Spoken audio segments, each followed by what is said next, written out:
Salut à tous, on se retrouve pour une nouvelle vidéo concernant l'Alcatel OT995 et aujourd'hui je vais vous présenter deux trois petites choses. Donc la première, c'est une coque silicone que l'on peut retrouver sur un site bien connu puisqu'il s'agit d'eBay. Donc cette coque silicone est au prix de 6 ou 7 euros si je ne me trompe pas. C'est un très bon rapport qualité-prix parce qu'elle est très souple mais en même temps très ferme. C'est-à-dire qu'elle permettra bien évidemment d'être anti-choc, ce qui est plutôt pas mal quand on veut protéger son petit précieux. Et savoir qu'elle est également très bien terminée. Donc comme vous pouvez le voir, sur le côté on a l'ouverture pour pouvoir charger le téléphone. Sur le bas, on a également l'ouverture pour le port HDMI, mais on a également le petit trou pour la prise jack, un petit, je ne sais pas si vous le voyez bien, mais un petit bouton qui permet d'allumer et d'éteindre le téléphone, et également pour finir, un petit trou pour le son et pour la capture des photos vidéo.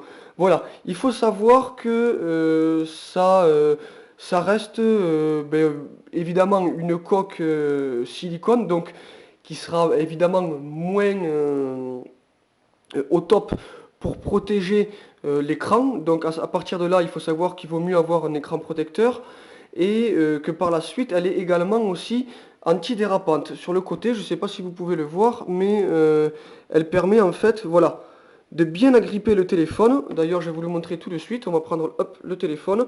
Il faut savoir que ça s'encastre super bien dedans. Je vais essayer de vous montrer au maximum. Vous voyez, hop. Voilà, je ne sais pas si je vous le montre bien, mais voilà. Voilà. On y est. Voilà, donc là, elle est encastrée. Il n'y a pas de souci, aucun problème. Et comme vous pouvez le voir, encore une fois, il y a une bonne finition parce que, voilà.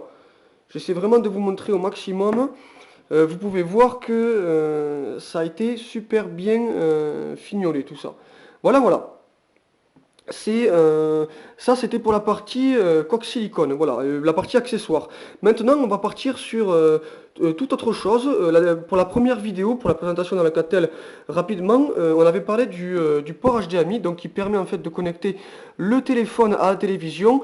Et j'ai craqué carrément, et j'ai pu trouver une super affaire sur internet. Il s'agit du site Amazon, d'un vendeur donc sur le site Amazon qui propose un câble micro HDMI de 2 mètres à moins de 5 euros, à 4,99 € exactement. Voilà, pour faire court. Donc avec les frais de port, étant donné qu'il est situé aux États-Unis, vous en aurez à peu près pour 2-3 euros. Donc bref, pour 8 euros, vous avez un câble HDMI de 2 mètres avec la finition, hop, je vous le montre, de l'embout en plaque et or. Donc c'est quand même le top. Donc le tout, évidemment, hop, relié à la télé. Cette vidéo, ça faisait un moment que je voulais la faire, du moins sur la sortie TV, parce que je me suis rendu compte que sur Internet, il y avait 150 voire 200 personnes qui montraient donc l'Alcatel, mais qui montraient pas en fait le système de branchement par rapport à la TV. Du moins, j'ai trouvé une seule image, c'est pour vous dire. J'ai cherché, j'ai trouvé une seule image sur Internet, et moi aujourd'hui, j'ai quand même envie de vous montrer ce qu'il en ressort. Donc, pour faire rapide et simple, il suffit tout simplement d'aller, je sais pas si je sais pas si ça vous le montrera assez bien, mais bon, on va essayer de faire au mieux. Donc, de se rendre en fait dans les paramètres et d'aller dans l'affichage. Et dans l'affichage, en fait, juste en bas, il y a l'affichage HDMI. Il faut savoir que je suis en version Ice Cream Sandwich. Ice Cream Sandwich, excusez-moi pour le pour l'accent anglais, mais je suis nul à chier là-dessus. Bref, donc en version 4.0.4, et voilà, à partir de là ça change rien, mais il se peut que votre menu, vous, si vous êtes resté en Gingerbread 2.3, soit différent. Dans tous les cas, ça reste dans le menu de l'affichage, et l'affichage HDMI est ici. Donc c'est très simple, il suffit de connecter, comme à son habitude, hop, vous voyez sur le côté la prise HDMI en fait, reliant la télé jusqu'au fil, hop, qu'il faut venir placer en fait juste en bas. Alors je suis désolé, je vous le montre pas, vous vous doutez, je me doute pardon que vous arriverez quand même à brancher le, le câble à votre téléphone. On n'en est pas là encore. Et il suffit d'appuyer sur hop, l'affichage HDMI. voilà, et donc de se rendre sur la source. Voilà, donc moi c'est en HDMI 3, et vous allez voir en fait que le rendu du téléphone, voilà, arrive directement sur la télé. Donc c'est quand même pas mal. Je suis désolé si vous avez des reflets. J'ai fermé au maximum pour que vous en ayez le moins, mais bon, malheureusement, il y en aura toujours. Donc là, voilà, on se retrouve donc sur le menu du téléphone. Et il faut savoir que c'est au top. Il n'y a aucun souci par rapport au niveau du câble, en fait. Ça répond super bien, il n'y a aucun problème. Donc voilà, là vous avez l'affichage en fait du menu et vous pouvez vous balader en fait dans le téléphone. Il faut savoir que le téléphone, enfin du moins quand ça s'affiche sur la télé, le menu est à l'horizontale. Oui, le menu est à l'horizontale, autant pour moi, voilà. Donc à ce niveau-là, vous ne pourrez pas le mettre à la verticale, c'est pas bien grave, franchement, il n'y a aucun souci là-dessus. Voilà, voilà, et vous pouvez évidemment visionner ce que vous voulez, par exemple, passer sur le navigateur internet et pouvoir aller faire un tour à droite, à gauche sur les différents sur les différents menus. Voilà, et rechercher deux trois trucs à droite à gauche sur YouTube ou sur ce que vous voulez, voire même jouer. Et en parlant de jouer, on va passer sur autre chose. Aujourd'hui, je vous gâte. C'est la deuxième vidéo et je vous gâte. On va parler d'émulateurs. Et pas de n'importe quel émulateur parce que tout simplement, les émulateurs que je vous ai récupérés vous permettent donc bien évidemment de jouer aux anciennes consoles sur votre, soit sur votre portable, soit sur votre télé via le câble HDMI évidemment.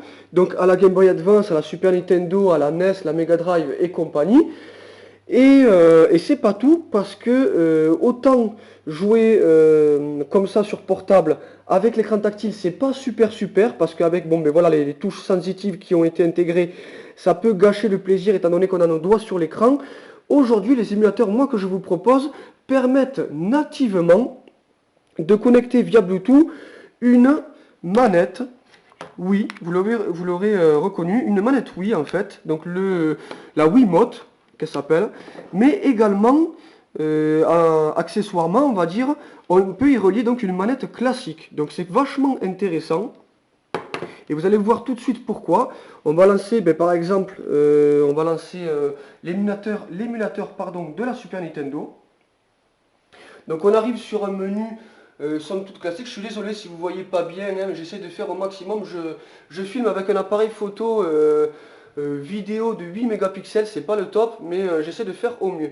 Voilà. Et grâce en fait à un menu qui s'appelle le Scan for Wiimote, donc c'est le mec qui l'a appelé comme ça, et ça va nous permettre en fait tout simplement de scanner la Wiimote pour pouvoir jouer avec. Donc c'est super sympa parce que tout simplement à côté de ça, il y a d'autres émulateurs qui le proposent, mais qui vous demandent de télécharger une autre application à lancer avant de lancer l'émulateur. Et en plus, le pire des pires, c'est que il faut la plupart du temps, même à 99% du temps, router le téléphone. Et je sais qu'il y a plusieurs personnes, dont moi, je suis le premier à ne pas vouloir le faire, tout simplement parce que par la suite, il faut à chaque fois mettre à jour et tout. Bref, c'est un vrai merdier. Il paraîtrait même que ça effacerait votre garantie. Enfin bref, je ne vais pas rentrer dans les détails du routage ou du non-routage. Là, ce que je vous propose aujourd'hui, c'est le tout en natif, sans routage, sans téléchargement multiple. Tout ça se joue via l'émulateur et via votre manette uniquement. Voilà. Donc comment on procède? Tout simplement, pour ceux qui veulent uniquement utiliser donc la Wiimote, il suffit d'appuyer pendant 2-3 secondes sur les deux boutons, le 1 et le 2. Voilà, attendre que ça clignote. Et là, tout de suite, appuyer sur le Scan for Wiimote. Donc là, il va en fait tout simplement chercher à activer le Bluetooth. Et il va scanner en fait, rechercher en fait la Wiimote pour pouvoir en fait tout simplement l'intégrer à l'émulateur. Donc en espérant voilà, que ça ait marché, je relance parce que j'avais pas activé le Bluetooth, donc il faut que ça reparte, mais normalement il ne devrait pas y avoir de soucis. Voilà, donc là je ne sais pas si vous le voyez bien, mais ça a marqué Wiimote numéro 1 connecté. Donc il n'y a pas de souci, elle vient d'être connectée. À partir de là, je peux me déplacer en fait tout simplement, je vais essayer de vous le montrer. Hop, tout simplement, je peux me déplacer dans les menus grâce à la Wiimote. Voilà, nativement, c'est super. Et il faut savoir que si la Wiimote ne vous convient pas, vous pouvez brancher, hop, juste à côté. Alors, je vais essayer, hop, de vous le montrer. Vous pouvez brancher juste à côté, hop, la manette classique. Et avec la manette classique, vous allez pouvoir également, hop là, vous allez pouvoir également vous déplacer. Et vous allez également pouvoir jouer tout simplement à vos jeux avec la manette. Donc hop, je suis désolé, on va faire un petit test. On va faire un petit test, on va prendre le premier jeu qui arrive. Hop, voilà, moi je vous ai pris Aladdin. C'est juste histoire de voir que ça fonctionne et bien vous prouver que sans avoir un téléphone routé, vous pouvez jouer sans application autre à l'émulateur de votre choix avec une manette classique, oui. Voilà, voilà. C'était pour moi important, je suis désolé si la vidéo dure assez longtemps, mais c'était quand même pour moi important de le montrer parce que sur internet, je trouve pas qu'il y ait beaucoup de monde qui l'ait fait avec l'Alcatel OT995. Voilà. Donc, je peux pas vous montrer plus que ça, je suis désolé, mais vous pouvez voir que voilà. Vous pouvez voir que là je suis en train de bouger. J'espère que vous voyez bien, mais il n'y a pas de souci, ça bouge. Je vais essayer de sauter, voilà. Je pense que vous voyez bien tout, il n'y a pas de problème. Voilà, voilà.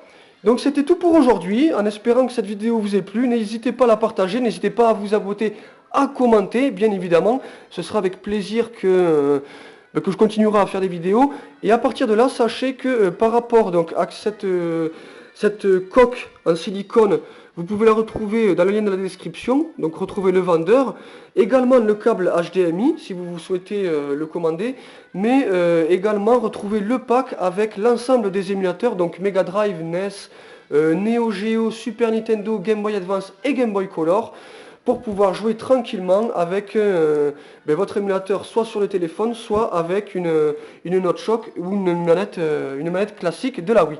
Voilà, voilà. Allez, je vous donne à tous rendez-vous très prochainement pour une prochaine vidéo et à partir de là, portez-vous bien. Salut, salut!